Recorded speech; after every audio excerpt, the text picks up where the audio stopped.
Assalamualaikum warahmatullahi wabarakatuh.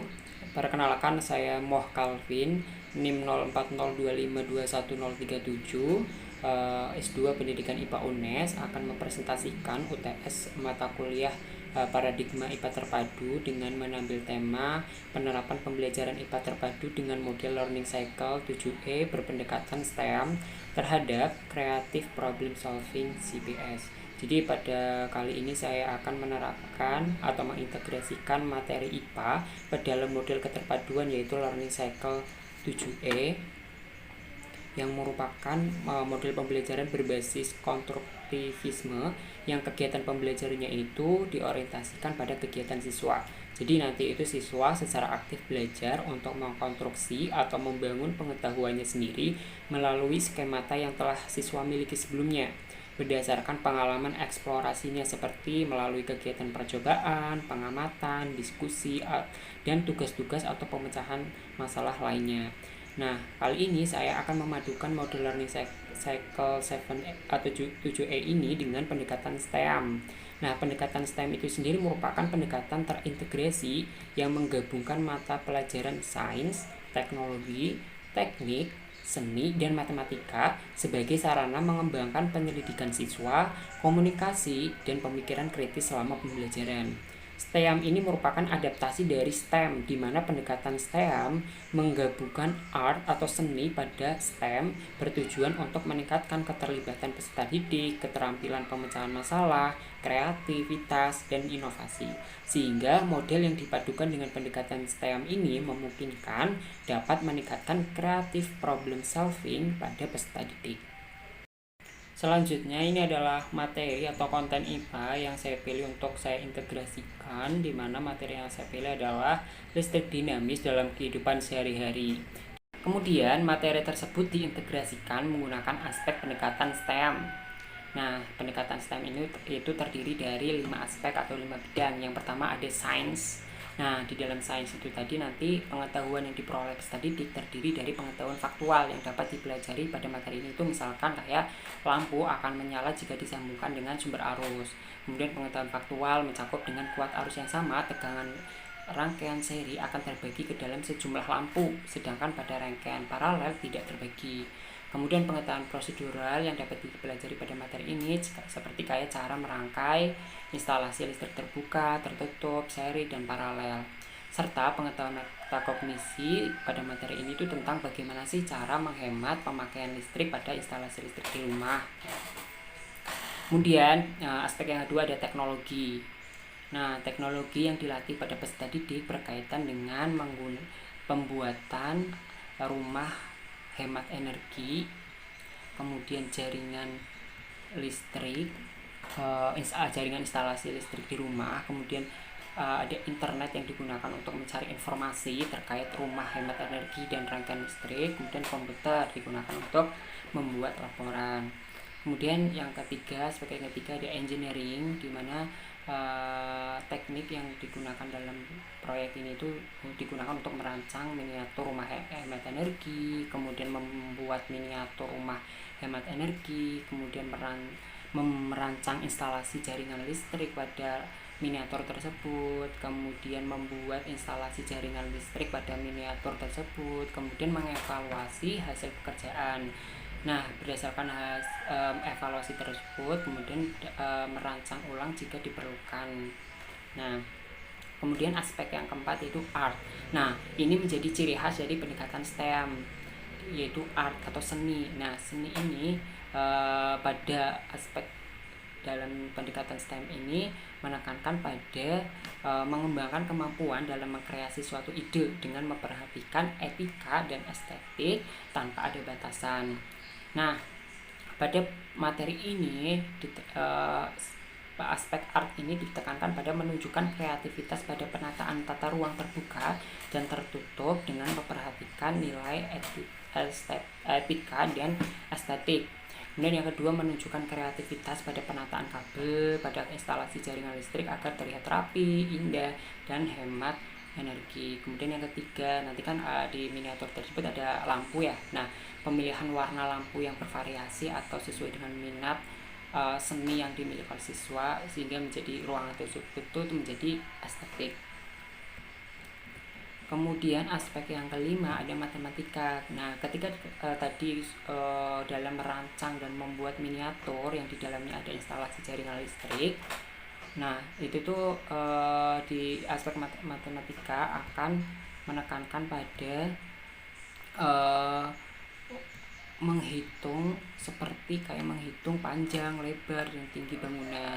Selain itu menghitung luas ruangan terbuka dan tertutup. Selain itu kemudian menentukan diagonal bidang. Nah, dan terakhir menghitung harga dan banyaknya alat dan bahan yang digunakan. Sebagaimana cara mengajarkannya ke siswa. Nah, saya di sini akan menggunakan model keterpaduan yaitu Learning Cycle 7E yang dipadukan dengan pendekatan STEAM. Dan adapun kreatif problem solving yang saya ukur dengan menggunakan indikator yang telah saya cantumkan di tabel tersebut. Nah, pada tahap pertama yaitu elicit atau mendatangkan pengetahuan awal. Nanti guru akan memberikan pertanyaan mendasar yang berhubungan dengan materi yang akan diajarkan dengan mengambil contoh yang mudah dipahami oleh siswa seperti kayak kejadian sehari-hari. Misalnya kita minta peserta didik untuk mengamati lampu atau alat elektronik lainnya yang dihubungkan dengan kabel sebagai penghubung aliran arus listrik. Nah, di situ kita tanya dari manakah aliran arus listrik tersebut berasal. Nah, kemudian kita tanya lagi apakah makhluk hidup juga dapat menghasilkan arus listrik sehingga dapat menyalakan lampu. Nah, dari pertanyaan tersebut nanti akan menimbulkan respon dari pemikiran siswa sehingga kita tahu tuh pengetahuan awal siswa itu sejauh mana. Selanjutnya kita tahap kedua itu engagement. Sebelumnya tadi elicit ada indikator CPS yang diukur yaitu objective finding. Kemudian yang tahap kedua ada engagement atau mengajak dan menarik perhatian siswa. Nah, fase ini kita itu nanti menyajikan permasalahan nyata yang kekinian tentang konsep yang mau kita ajarkan. Misalnya menampilkan video tentang penggunaan rangkaian listrik dalam kehidupan sehari-hari. Nah, ini pada di gambar samping itu yaitu berupa video tentang penggunaan rangkaian listrik. Nah, dari siswa setelah mengamati video tersebut, nanti siswa itu tuh akan menemukan dan mendefinisikan masalah spesifik yang diperoleh dari pengamatan tersebut. Nah, misalkan kayak siswa itu nanti akan bertanya rangkaian apa sih yang akan digunakan pada jaringan listrik di rumah tersebut dari video tersebut tadi. Kemudian kira-kira bagaimana cara kita mengatur rangkaian listrik di rumah agar bisa hemat dalam penggunaan bahan dan penggunaan listrik. Kemudian ada indikator CPS yang diukur adalah fact finding. Dari situ pertanyaan yang timbul dari peserta didik tidak akan dijawab atau dijelaskan oleh guru, tetapi nanti peserta didik akan membangun sendiri pengetahuannya melalui kegiatan proyek yang akan direncanakan pada pembelajaran ini. Tahap selanjutnya adalah exploration, di mana nanti peserta didik itu akan dibuat kelompok dan mereka saling berdiskusi untuk membahas masalah tersebut. Kemudian guru akan membimbing mereka untuk mengumpulkan informasi secara bebas baik dari buku maupun teknologi berupa internet untuk mencarikan konsep sebanyak mungkin untuk menjawab permasalahan tersebut. Kemudian peserta didik dibimbing untuk memutuskan solusi yaitu berupa membuat miniatur rumah hemat energi. Dimana pada eksplorasi ini indikator CPS yang diukur adalah problem finding dan idea finding. Kemudian tahap selanjutnya ada explanation, di mana konsep yang telah kita kumpulkan melalui fase eksplorasi digunakan untuk peserta didik merencanakan sebuah proyek membuat miniatur rumah hemat energi lengkap dengan jaringan listrik di dalamnya.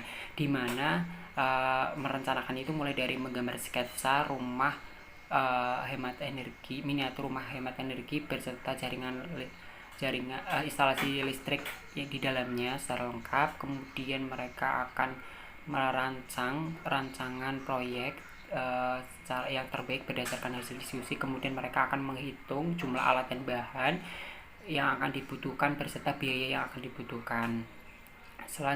Di mana dalam tahap explanation ini indikator CPS yang diukur adalah solution finding. Setelah explanation selesai, kemudian elaborasi, di mana peserta didik melaksanakan proyek membuat miniatur rumah hemat energi lengkap dengan jaringan instalasi listrik sesuai dengan hasil rancangan masing-masing kelompok, di mana dalam membuat proyek ini itu menekankan pada aspek STEAM yang telah rencanakan sebelumnya. Kemudian setelah itu dilakukan evaluasi, di mana guru meminta peserta didik untuk mengerjakan LKPD yang telah disediakan, di mana peserta didik itu nanti diminta untuk menghitung daya listrik dan energi pada proyek yang telah dibuatnya itu tadi. Setelah itu peserta didik akan diminta untuk mempresentasikan hasil proyeknya dan mencatat kritik dan saran terhadap proyeknya itu sendiri. Kemudian tahap terakhir adalah extended, atau pada kegiatan ini guru memberikan penguapan konsep dengan memberikan contoh aplikasi dan keterkaitan konsep dan konsep lain di dalamnya kehidupan sehari-hari.